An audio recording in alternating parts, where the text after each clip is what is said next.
好，各位，而家佢哋又再表演跳舞啊！咁啊，大家可以欣賞下。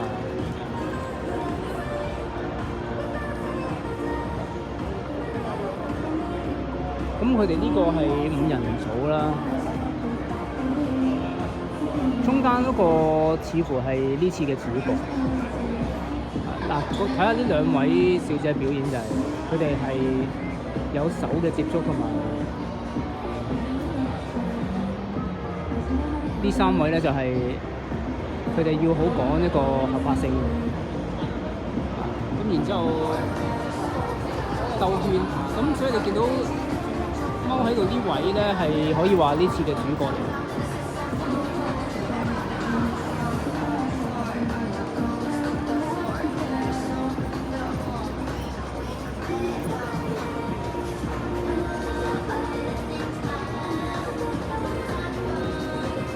咁啲舞蹈好講合法性啦，要個節奏一致啦。